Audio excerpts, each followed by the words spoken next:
Good evening, everyone. Good evening. All right, muted, not good today. Good evening. Good evening. All right, doing a little better. It is good to see everyone here this evening, and it's a bit of a mixed feelings kind of occasion. We are coming to the end of our studies. For you, that might be possible. For me, I've enjoyed our time together. I've enjoyed being able to present this material. This is the first time I've ever taught this the first time I've ever taught it, period. And it's been a great opportunity for me to reflect on my own marriage and to come to appreciate my wife more and come to realize my responsibilities more. And so I thank you for that opportunity, and I hope that it has been as much benefit to you as it has been to me. And I think that there are a couple of trimmers going out there. At least something's getting through. My wife has told me some things from Facebook, and so when those vulnerable messages come out from the husbands or from the wives, and they praise their spouse in return, wives or husbands say nice things back. Remember that, and enthusiastically embrace what they're trying to do, which is to put God's Word into practice. All right, we're going to talk this evening about commitment in marriage. Before I do get started, I do want to update you all on my mother's situation. And so those of you who did not realize, my mom was diagnosed recently with stage 1 cancer. And could have been disastrous. Hang on a second. There we go. She was diagnosed recently with stage 1 cancer, and but they seem to have caught it fairly early. And so far, she has passed all the tests that she needs to have the surgery, which is now scheduled for March the 7th.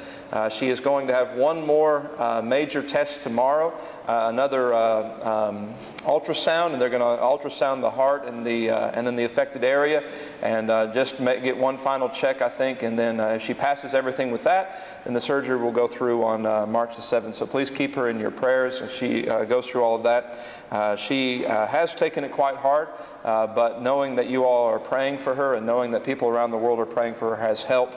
And if you have not heard yet, maybe it's because you're whatever reason you're not connected with everyone else. I don't know if there's been a text about this, but Philip Van Winkle, his mother passed away recently, and obviously would hit all of us pretty hard. She was only 65 years old. That's 2 years older than my mom, and so our heart goes out to Philip. And he's gone back. Yesterday went back to the U.S. and they're having to deal with a lot at this point. So please be with please remember the Van Winkle family in your prayers. On another completely different note, and I'm just going to use this as a bit of in America we call it a bully pulpit because you're up here and no one can tell you anything else. But I'm going to go ahead and take that opportunity. I noticed that we have an activities board. When we had the family meeting, Leon announced that, and I've been kind of watching that from time to time and noticing that nothing really has gone up on the activities board, as sometimes these things go that way. And so we're going to be posting up just a simple activity, doing what we know how to do. We're going to open up our home, and we're going to have kind of a potluck and DVD, but a Bible DVD night, watching a lesson. And I haven't picked out that lesson just yet because my wife and I were just bouncing back and forth this idea. So we're going to put up a flyer and all the stuff on that activities board, and hopefully get the ball rolling where there's some other things that get posted up there also as well. I've passed that by Leon, and he says it's okay. So March the 15th, a Saturday night at our house. If you have nothing on, then you're welcome to come over. All right, now down to business. Commitment in marriage is what we're talking about tonight. And we are talking, therefore, about keeping our love in marriage burning bright. In traditional marriages, we have these kind of phrases inserted into our marital vows. If you took a vow, in fact, we watched a marriage, what was it now? How long ago was it? A week and a half ago when Andy got married, and we saw that the vow was, as long as you both shall live. The more traditional Western vow would be, till death do us part. But both of those vows are commitment clauses. Clauses inserted into the vows to where you understand that this is a love that is meant to last until death. Now, that doesn't mean that the love has to stop at death. That means that the obligation of love stops at death. Because the Christian understanding of marriage is that marriage lasts until death. Once a person dies, there is no more a marriage there. Romans chapter 7, verses 1 through 4. And so, up until that point of death, there is a bond of love holding the two of you together.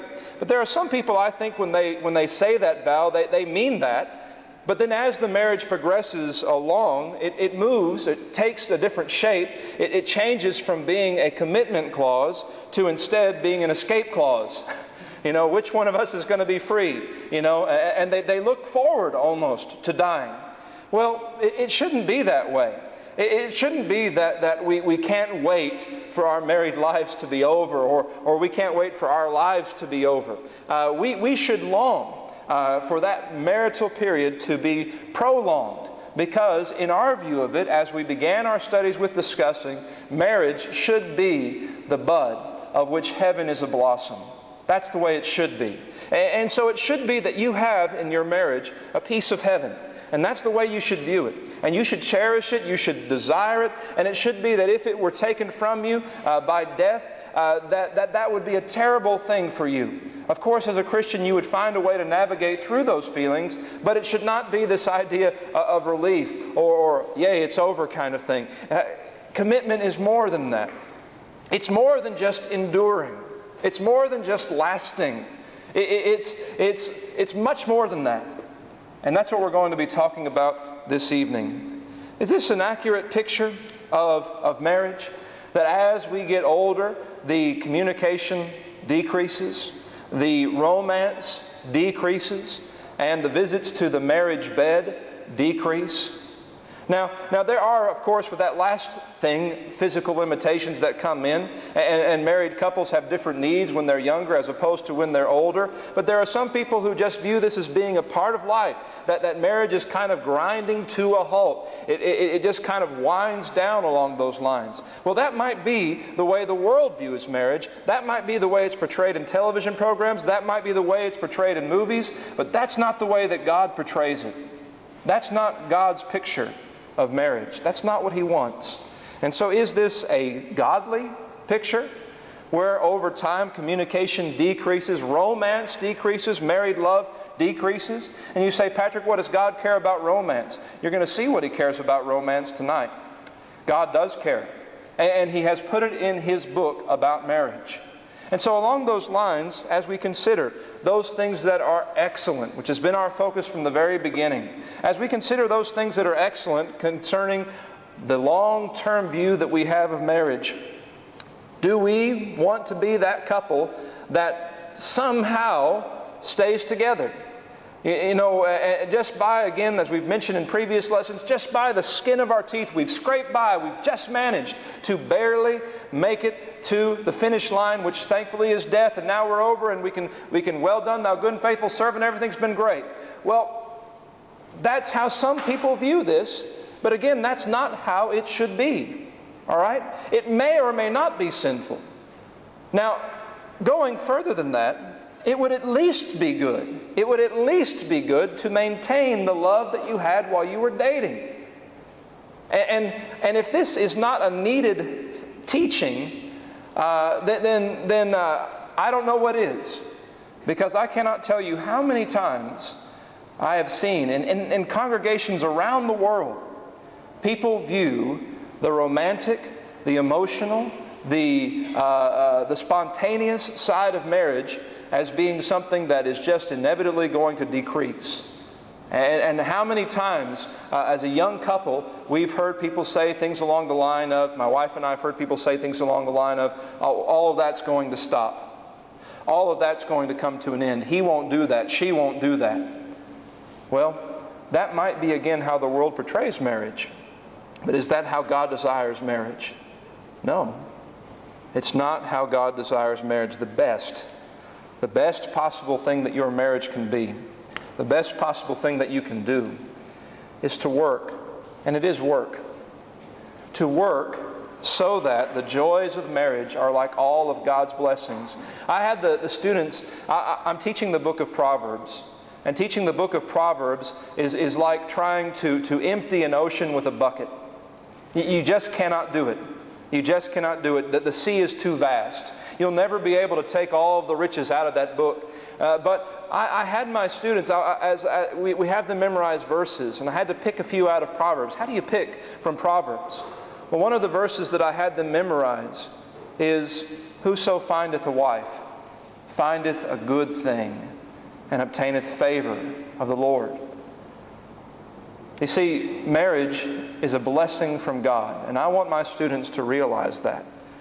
Because in terms of life's greatest decisions, in terms of life's greatest blessings, the number one decision that you can make in life, the number one way that God will bless you in life is, of course, to become a Christian. There is no decision that is greater than that. There is no more life-changing decision than that.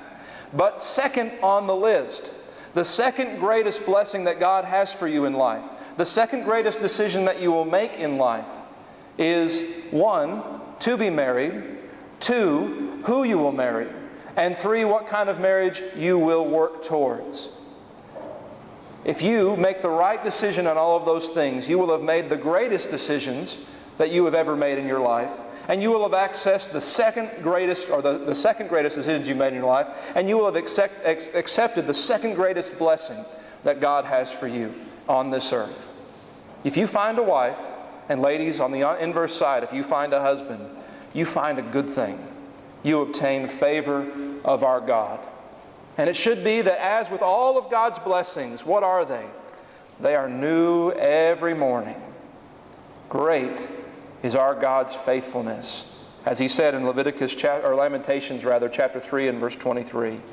God's blessings are new every morning. What does that mean?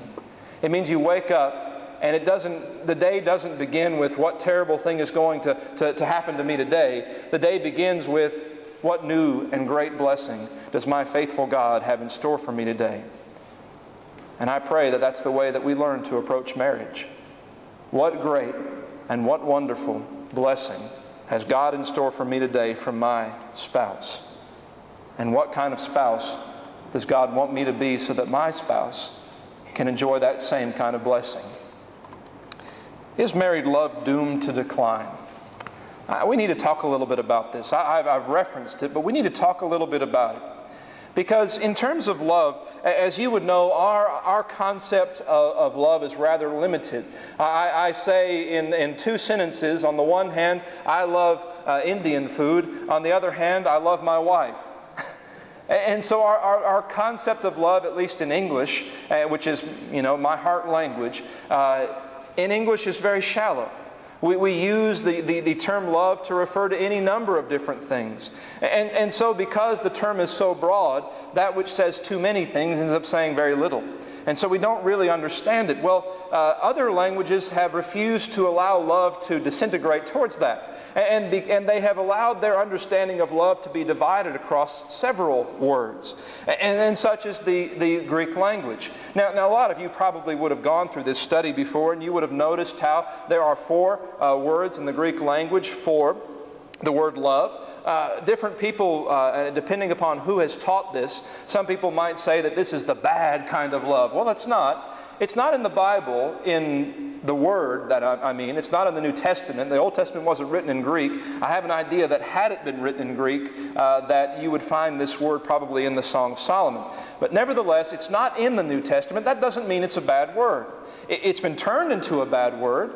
We have taken and stolen that term and we've applied it to the term erotic. But that's not what the term originally meant. It meant the love of attraction. In other words, the first love that you experience, the love that draws you to someone. When a young couple who just gets to know each other says, "I love you," they're not saying, "I love you" in those deeper senses of the word love. They're saying, "Really, I'm attracted to you."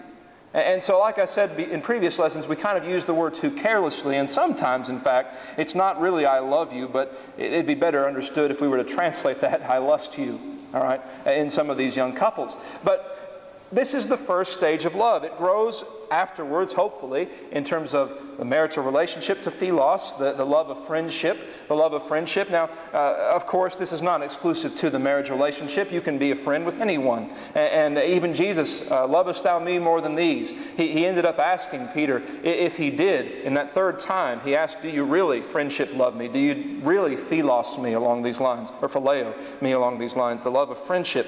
Another love that you find in the Bible is the term storge. And the term storge is the love of familiarity, natural love. It can be either natural in that it's just automatically there, like the love of a mother for a child, or it can be something that develops over time, kind of like second nature.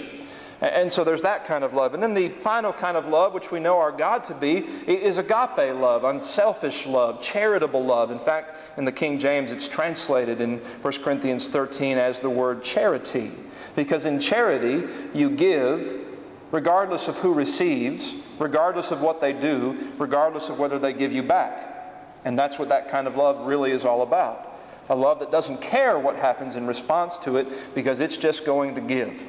Okay, now those are those four terms, and I've said all of that not to give you a lesson on Greek language, but to illustrate to you the way that traditionally we view marriage. We traditionally view marriage kind of as this decline away from eros, where we begin with attraction, but as love grows we become friends. As love grows it becomes natural, and hopefully we can mature to the point of agape. That's the traditional view of married love. But I'm not one to hold to tradition. In fact, I believe very firmly what my Lord and Savior said in Mark chapter 7 and verse, in that context there, I can't remember the exact verse. Mark chapter 7, where he said that in picking up the traditions of men, they have laid aside the commandments of God. And so I'm not interested in what tradition views marriage to be. Tradition hasn't really worked out for us. That's why divorce is on the incline, or in the increase. God's view of married love is a harmony of all that is love. It's a harmony. You never, ever, ever should stop being attracted to your spouse. And you say, well, I know him too well. I know all of the wrinkles, I know all of the faults, I know all of the spots, the speckles, the blemishes. I know how his breath stinks in the morning. I know all those other things that I won't mention in this Bible class. And there are plenty of reasons not to be attracted anymore. Well, what have we said in previous lessons about that? What is love? It is the Vaseline of life's lens, isn't it? Remember how we described in those 80s wedding photos, how they used to try to make things look shiny and nice, and they would spray or spread, I don't know how it worked to be honest with you, I think smeared, Vaseline on the camera lens, and so everything looked kind of fuzzy and in those days pretty. Well, that is what love does to those faults and to those blemishes. That's what we're going to see tonight. Love, in terms of attraction, it should not stop. It should not stop just because we know each other better. In fact, it should only increase. Philos, should friendship come to an end? Should friendship between a husband and wife cease? Should they stop enjoying each other's company? Should they stop doing things with each other? Should they stop dating? No. Should not happen. Often does, but should not happen. Should it be that the love that they have with each other, should it be a natural love? Should it be the kind of love that is just automatically, naturally, instinctively, impulsively there? Like storge is? Yes, should be. And of course, undergirding all these things is this unselfish love. The hallmark of a Christian, the hallmark of a child of God, a God who is agape love. That unselfish love should permeate and bolster those other kinds of love in marriage. God does not want us to advance away from eros. God wants us to incorporate all that is love into our married love. Some people think that there are things that will inevitably destroy your marriage. And as you think about these things, as we're going to put them up on the screen, they very well could. They very well could destroy your marriage. You think about sin. Sin could most certainly destroy your marriage. No doubt about that. not only is sin a reason for divorce in God's eyes, Matthew chapter 19:9, if you're married to a person and that person commits fornication, in other words, if they have a sexual relationship outside of the marriage bed, then that is grounds for divorce. God gave you a reason to be divorced. A God who hates divorce allowed divorce because of that particular sin. And so sin is powerful. Sin can destroy marriages. And not only can it destroy marriages in the sense of actually a God-given reason to dissolve marriages, there are plenty of marriages that do, without God's approval, end because of sin. Because someone has been abusive. Because their anger has been exerted in such a way so as to be verbally or physically abusive towards their spouse. God doesn't approve of such a dissolving of that marriage. He doesn't say that someone has to be a punching bag. Someone can leave or separate from their spouse until that spouse corrects himself or herself in regards to those things. If they depart, let them depart along those lines. But along those lines, again, sin can break people apart. Sin can also break people apart when people lie. Sin can break people apart when pornography is brought into the marriage relationship. Sin can break people apart when there's drug usage, and so on and so forth.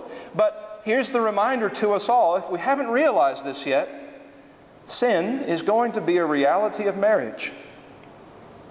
If we say that we have no sin, what are we in God's eyes? Liars? The truth of God is not in us. Now, that's not saying that sin is inevitable. It's not saying that we should be comfortable in it. It's saying that if we view ourselves as having moved beyond the point where it's possible for us to sin, we've taken a wrong step somewhere. Our pride has gotten ahead of ourselves. It is that we should strive for perfection, but it is also that we should never feel as though we've attained it. And so the reminder, though, to us in regards to 1 John chapter 1 and verse 8 is, yes, there will be sin, but what are you going to do about it? What are you going to do about it? It doesn't have to destroy your marriage. Even that thing that God said could be a marriage breaker, even fornication does not have to destroy a marriage. Terrible. Very hard to move away from. But there have been couples who have overcome it. And along those lines, we have a Savior. We have a Savior who is waiting to apply His blood to our sin, to forgive our sin. And so sin does not have to be a marriage breaker. Some people will say that age is a marriage breaker, or at the very least leads to that kind of inevitable decline, where you just know each other too well to love each other anymore. and you just kind of more or less are people sharing a house at some point. That's what marriage gets to, isn't it? As you get older, the desire for romance or even the fire of marriage, it dies down. It becomes that, as some of you like to talk about, this low simmer or whatever. All right, you can have your low simmer in the kitchen, all right? That's not what married love is supposed to be. They say, the proverb or something goes along the lines of that if you have the fire burning or something, I don't know the exact proverb, maybe someone can correct me afterwards, and I'm sure you will. You can have the big fire, but it boils out the water. Well, God adds water, all right? God wants you to have a big fire in your marriage. God will add water if you will let Him. God will see that His blessings are new every morning.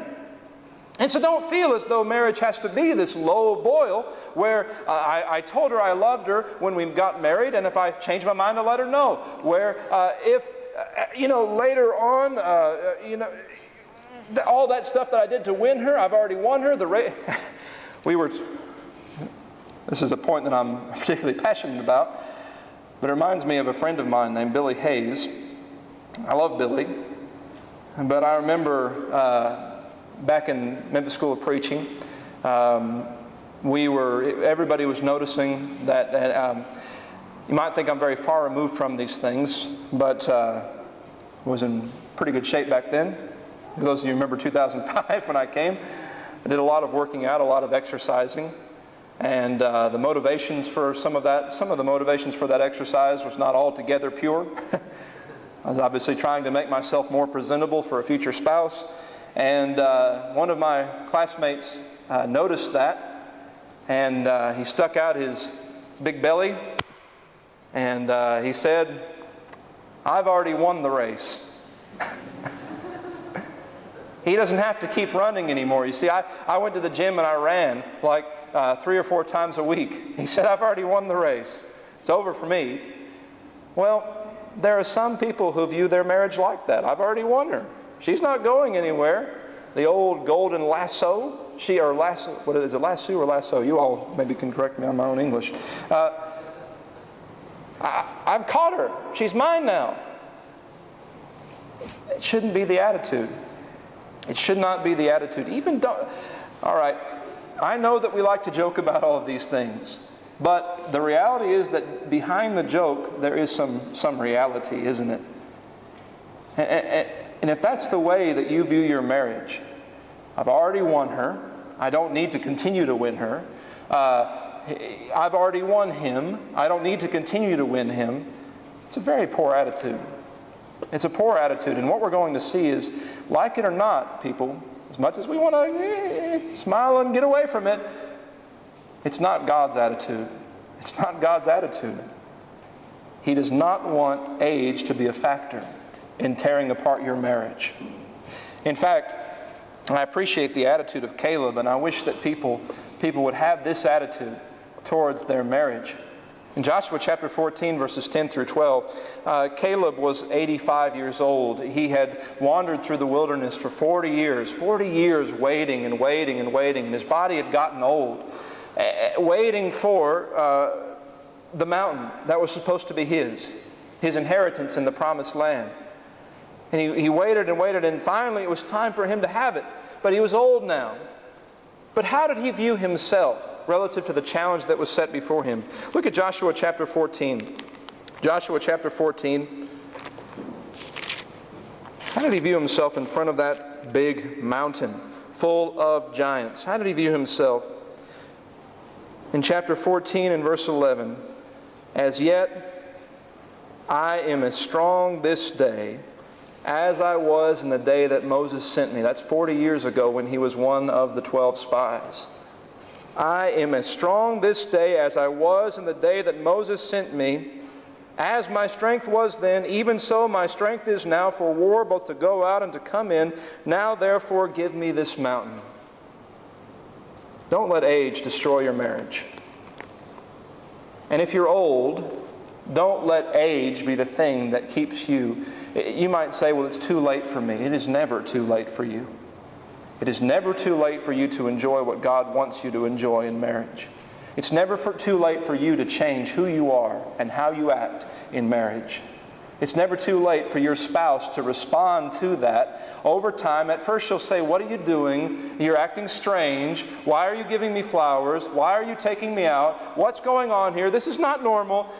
At first all that stuff will happen, but you persist in it and you persist in it and you say, I'm just as able to do this as the day when I dated you in the first place. Now give me the mountain of blessings that is married love. Let me have this mountain. Don't let age stop you. Forgetfulness can stop you. Because, as I've mentioned to you before, and this is something you've got to realize about dating, you are putting your best face forward or your best foot forward. You are trying to present yourself as this perfectly manicured person. Hair is always in place. Breath always smells nice. Clothing never has stains on it. And things go downhill from there. You're always trying to present yourself as just this amazing person while you're in the dating relationship. And then for the first little while, you remember in marriage to do that. You keep doing that. You bought her flowers before. You buy her flowers now. You took her out before. You take her out now. There were displays of affection before, there are displays of affection now, and that continues. But then gradually, for some reason, as things go on, we forget. Somehow we forget. And over time, those things get less and less, rarer and rarer. Well, newsflash, that's also what can happen in the Christian life. How many of you are as zealous today as you were the day that you were baptized? Do you remember coming up out of the water? Do you remember the thought that went through your mind? Do you remember the actions after that? I remember coming up out of the water and thinking, I've got to change. I've got to be a better person for my Lord. You remember that. And for that first little while, I remember after being baptized, I attended the Fishers of Men class that the congregation held. I had Bible studies with my best friends. One of my best friends was baptized. He fell away after that. But at the same time, the zeal, the enthusiasm was there. But then, if you're not careful, that zeal, that enthusiasm, I've watched many Christians who are baptized, or many people who are not Christians be baptized and become Christians, let me say it correctly, and I've seen them fall away, depart. What happened? They forgot. Somehow they forgot that zeal. Somehow they forgot that fire, that enthusiasm. Well, the thing that marks the Christian life is the very thing that should mark your marriage. In Romans chapter 2 and verse 7,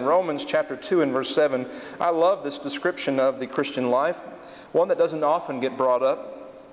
God, in verse 6, will render to every man according to his deeds. What are the deeds of those who are going to receive his blessings? In verse 7, to them who by patient continuance in well-doing.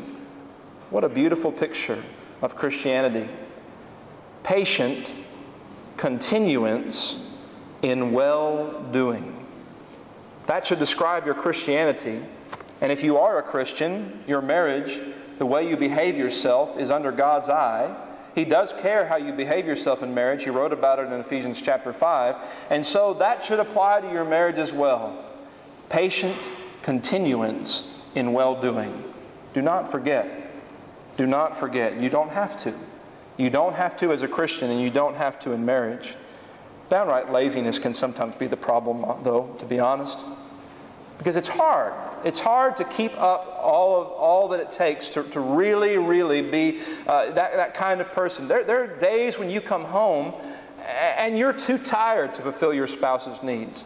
Days are long here. You know, somehow, I mean, we get out of school early, but somehow days end up being long. My commute back and forth is an hour. You know, I used to, when I first started preaching, I lived 3 miles from the church building and I had a car.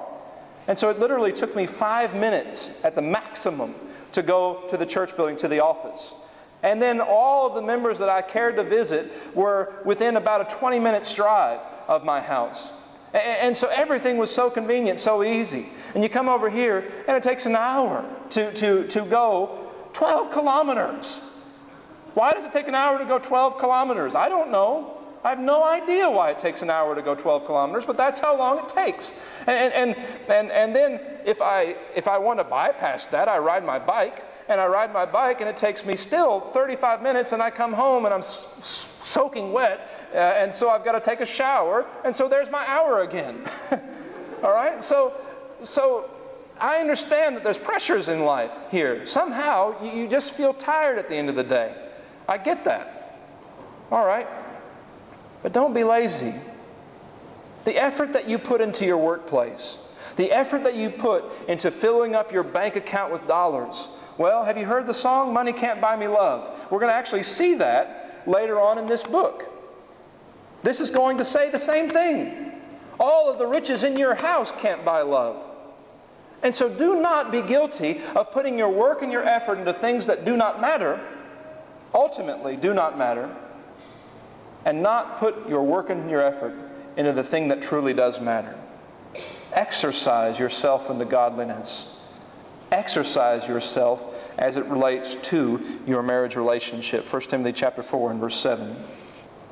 2 facts. God's presentation of marriage involves a honeymoon. Married love is a part of the marriage relationship. The marriage bed is a part of the marriage relationship. Second fact. God's presentation of marriage also shows that after the honeymoon, after even conflict within the marriage, which is real, God acknowledges it, after reality sets in, after all of these things, there should still be romantic love. And God be thanked for Song of Solomon chapter 7, which is going to be our focus in chapter 8 this evening. Some advice for a lifelong honeymoon. Let's open up our Bibles to Song of Solomon chapter 7. Song of Solomon, chapter 7. And let's listen to what the inspired writer says. Now, one thing that you're going to notice about this chapter is this is another one of those chapters, and again, God be thanked for these chapters being in the Bible, another one of those chapters that's going to make you squirm. If I were just to read it, you would squirm in your seats, because those things are things that you say, oh, how could that be in the Bible? Well, it is in the Bible. And it is in the Bible because God wants it to be in marriage. But again, do not miss the point. In Song of Solomon, chapter 4, you have a picture of the honeymoon. They've already had the honeymoon. They've already been married. And here it is again. Here it is again, another picture of the marriage bed. Now, it's not a repetition, not word for word at least, because in chapter 4, you see Solomon as he is undressing his bride. And you see him going from her head to her feet. Here, he turns it around. Don't say the same old things, husbands. He goes from the feet to the head. Watch the description as he goes through that. Now, I'm going to spare you some of the embarrassment, but I am going to pick out one particularly embarrassing detail. And I think that we've been in class together long enough for me to be able to do this and for you to be mature enough for me to do this, okay? All right, this is an adult Bible class. The kids are downstairs. All right. Verse number 3. Verse number 3. Thy two breasts are like two young roes that are twins. Now, why did I pick that out? I picked that out because of this description. It is the only part of this description that is the same as the day that they were married. If you go back to chapter 4 and verse 5, you find again, thy two breasts are like two young roes that are twins. Now, let's move away from that particular part of the anatomy and let's just talk about anatomy in general. What happens as you get older? What happens as you move away from youth? Do the characteristics of your body stay the same? Are there physical changes? Isn't it the case, and let's be honest, as a Westerner, somehow when you get married, you get a bit bigger. That's very easy for me to explain, actually, because, and it's not because I don't exercise. Like I said, I ride my bike back and forth 4 times a week usually, and then go to the gym a couple times of the week. But somehow, I'm eating a lot of nice stuff. That's what marriage is. Before, as a bachelor, I was eating instant noodles with and cans of beans. That's a very American thing, I think. Cans of beans. There were ramen noodles, or instant noodles, so that maybe I was preparing myself for Singapore, I don't know. But I ate very simply and very humbly. But it's just not a rare thing for my wife to come home and say, you know, I'm going to make you a treat tonight. Yay! You get to be a kid. Oh, well, my mom never really did that kind of thing growing up, or very, very rarely did that kind of thing. And so it's like the kidhood that I missed out on sometimes. I feel like that about marriage. And am I going to say no when have you tried her cookies? Am I going to say no to those things? You know, where was I going with all of that? The body changes. The body changes as you get older. The body changes. If anybody doesn't realize that, it's because you haven't got older yet. All right? And so that description that Solomon gives of his wife, it's not actually accurate anymore. Not literally, not physically, not if, as husbands often do, or as wives increasingly often do, not if you are comparing your spouse to the photoshopped images in magazines, not if you are comparing your spouse to the movies that have actually a whole ton of makeup and perfect lighting and even still CGI. If you're comparing your spouse to these unfair, unrealistic standards, then yes, that is an inaccurate description, and yes, you will be disappointed as marriage goes on. But if you have love, remember, love is the Vaseline of life. And you will appreciate your spouse just as much as the marriage night. you will appreciate your spouse just as much. Praise his body.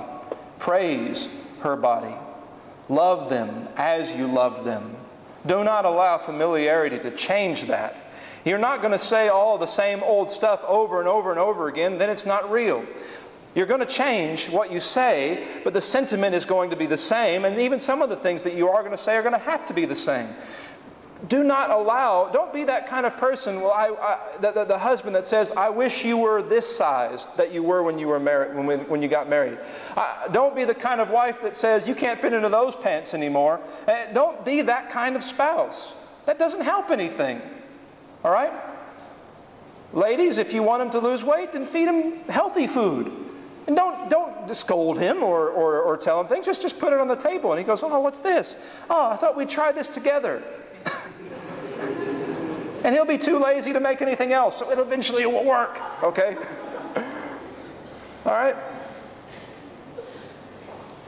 Continue to praise their body. Don't let your lives grow apart. Song of Solomon, chapter 7. I've closed my Bible in chapter 7 and verse 5. As he is describing her body, he comes to the hair. He says, as he is examining her hair, in verse number 5, thine head upon thee is like carmel, thine hair of thine head like purple.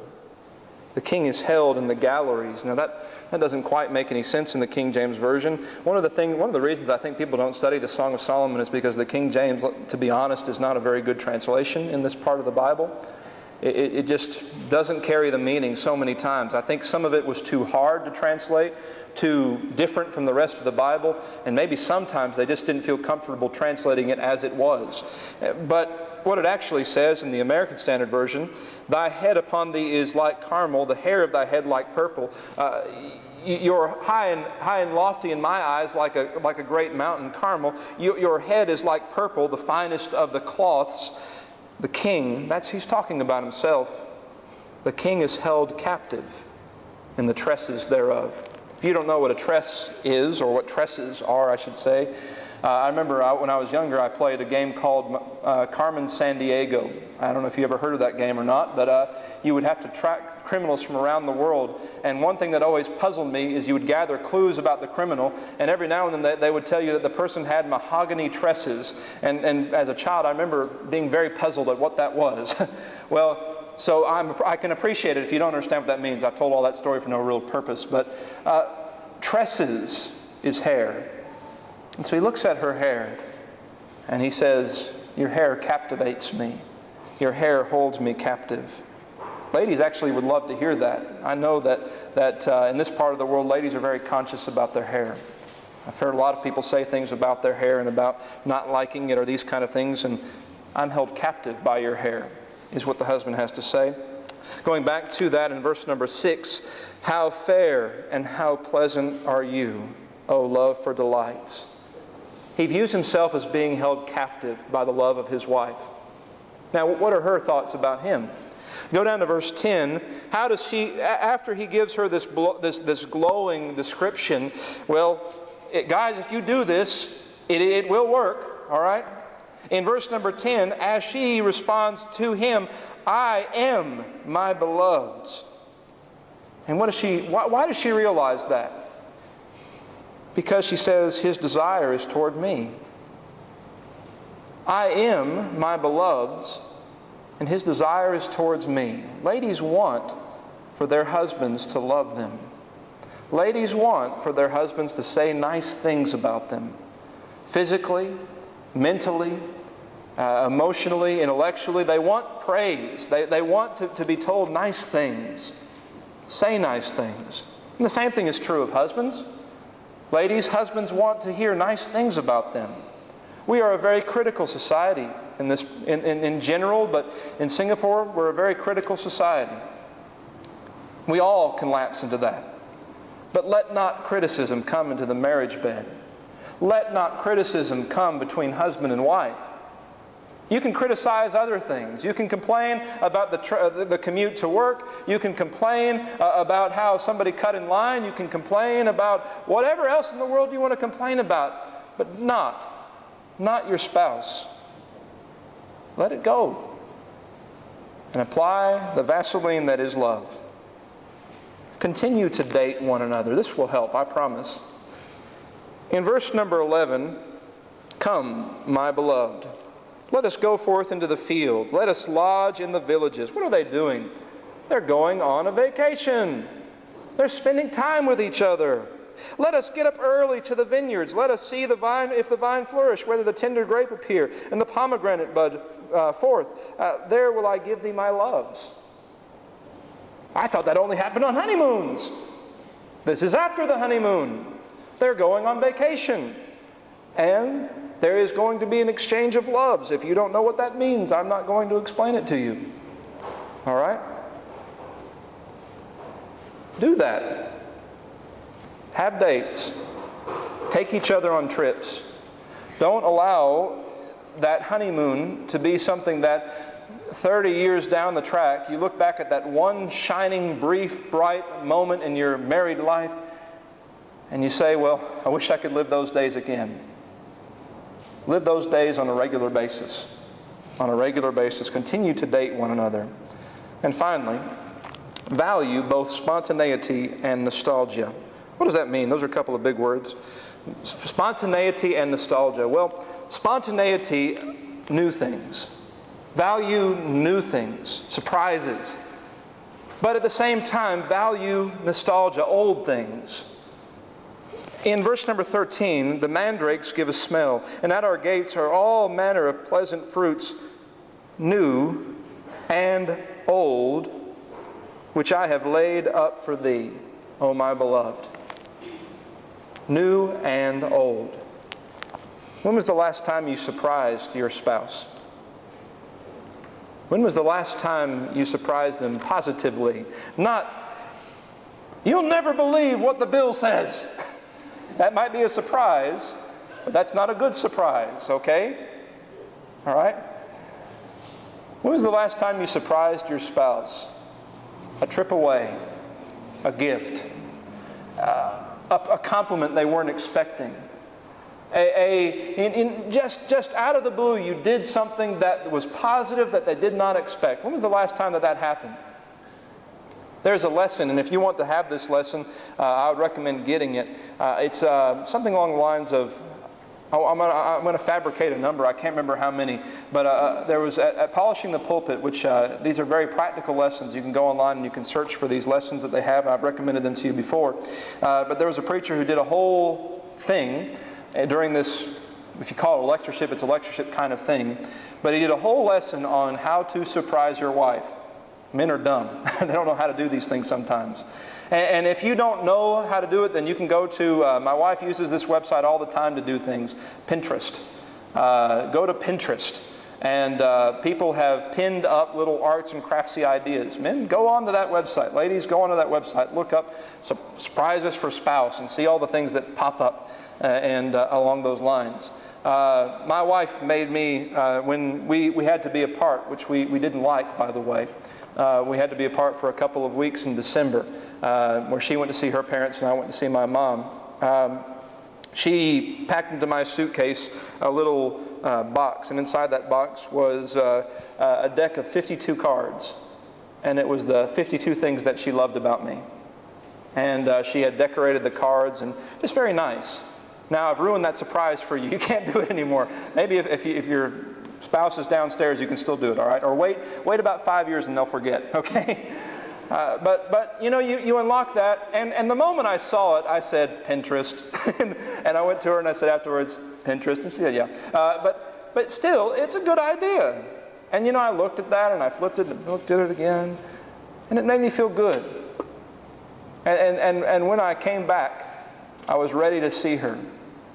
And when I came back, the same thing. I had a suitcase full of surprises. I don't brag on myself, so I won't say what those were. But it's not. It has to be both sides. It has to be both sides that do these things. All right. You just need it. You need the new, but let there be a lot of old. In other words, let there be at certain points in your relationship, hey, let's go to that place where we did this. Let's go to that place where we had our first date. Let's go to that place where we had our first kiss. Let's go to that place we went on our honeymoon. Let's go to that place, let's go to this place, and you bring up these memories, and as you remember them, all those emotions return. We did this, and our marriage isn't even that old, obviously, but the first date that we had, we went to this pizza place in Adelaide, and we got the chance to go back, when was it, a year and a half ago maybe, we went back into that same place.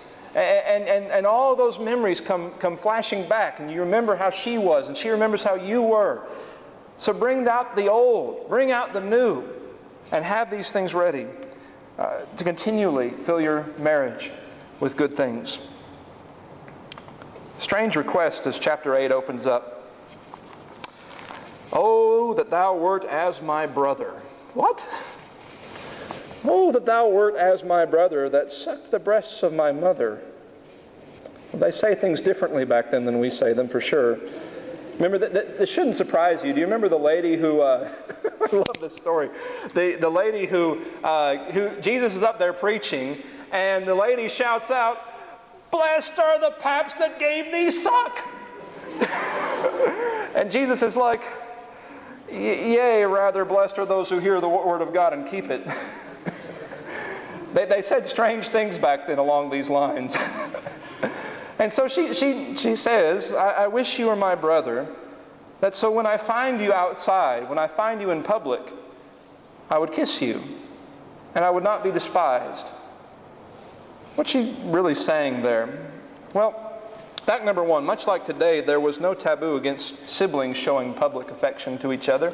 People kind of expected that, and I think around the world, you kind of expect siblings to do certain things. And sometimes it's a hug or a kiss or, whatever else. I remember there's been a number of occasions where I've been at some kind of a youth thing, and I've seen a sister or a brother sitting on top of the other, and I'm like, and when I see that, I'm like, they're not married, they shouldn't be doing that. And then that's the flag that goes up, and then the flag goes up, oh, wait a minute, they're brother and sister.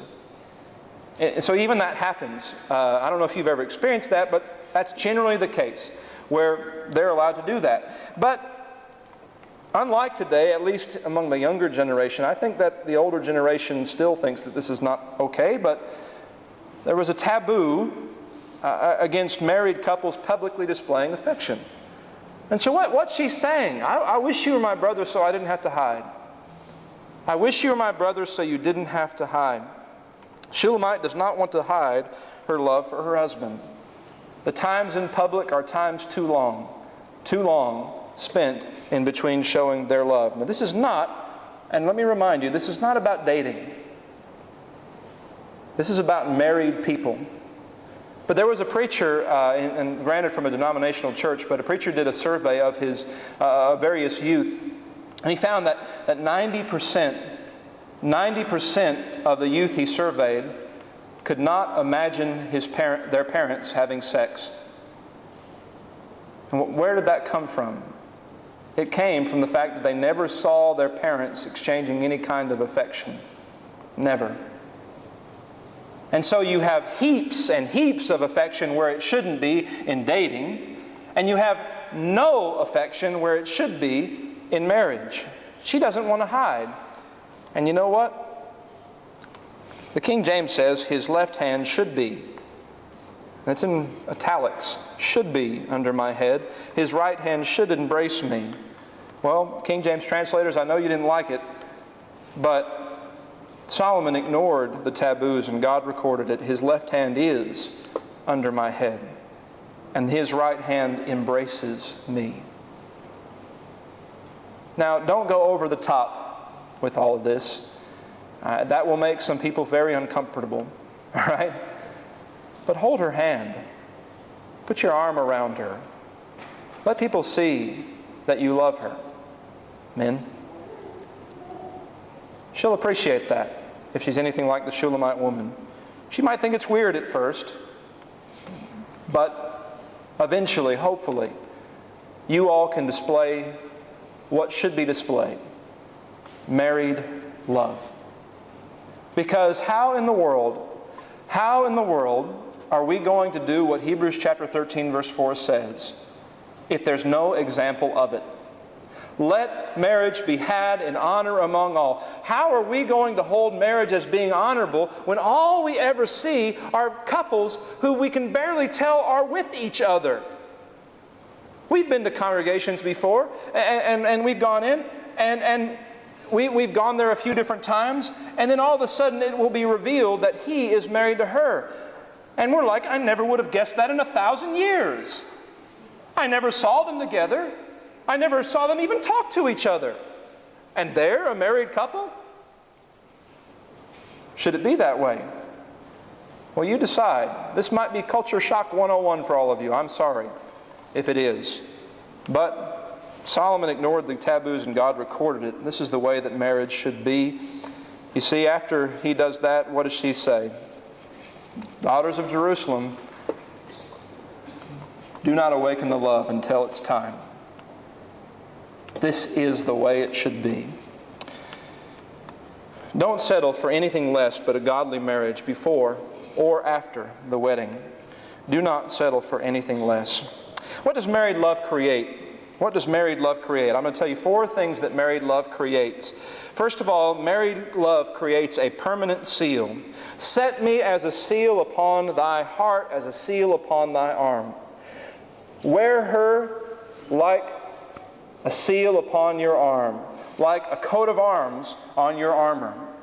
Let people know that you are married and that you are proud to be, and that you are proud of your spouse, and you praise them for everything you can possibly praise them for.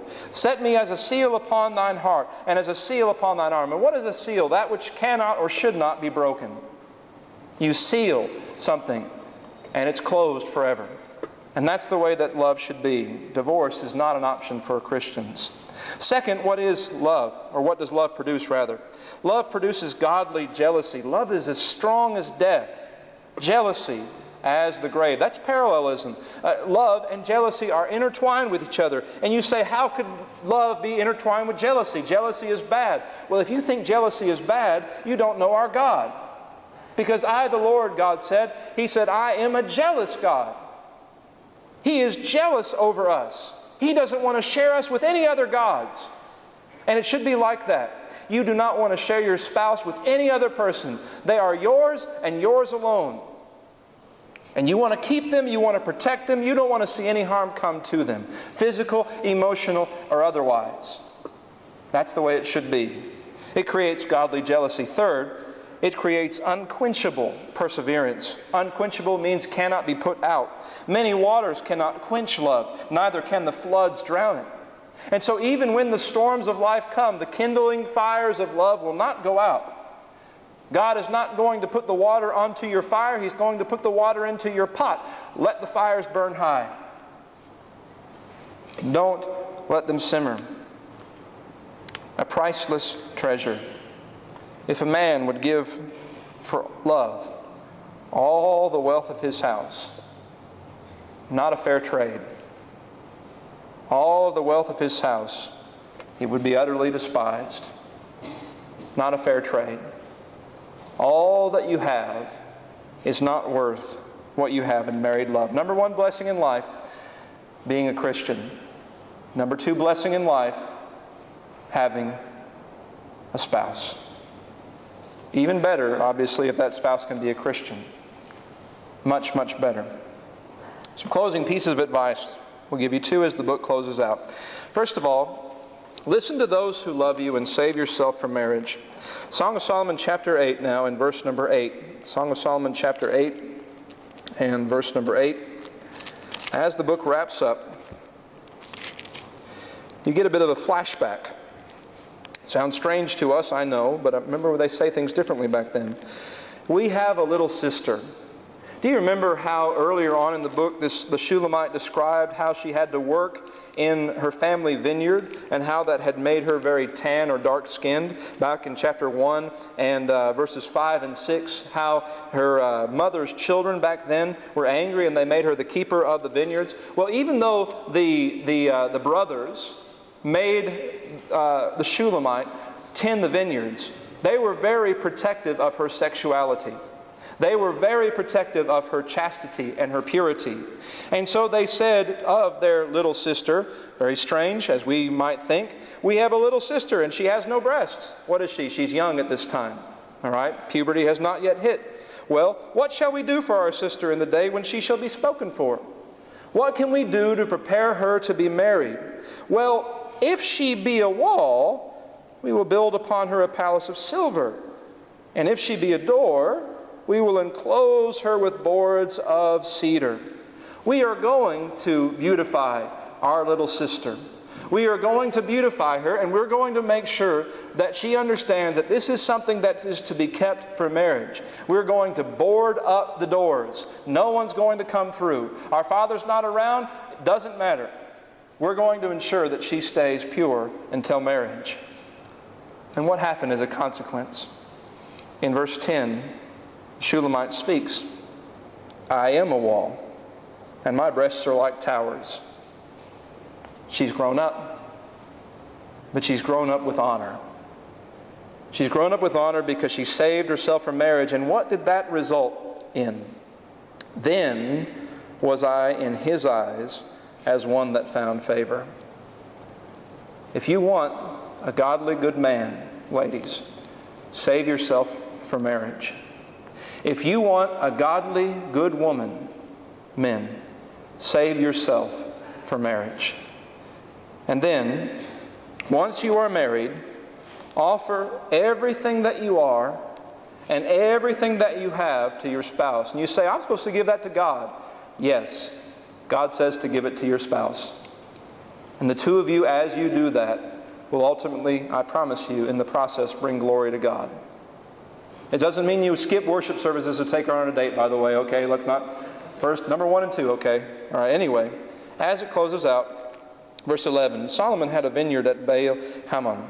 He let out the vineyard unto keepers. Every one for the fruit thereof was to bring 1,000 pieces of silver. Now this is a parallelism that she's striking, not a parallelism, a parable that she is striking up here. Well, what does she say? Solomon as a hobby, he keeps vineyards. And so what does she view herself as?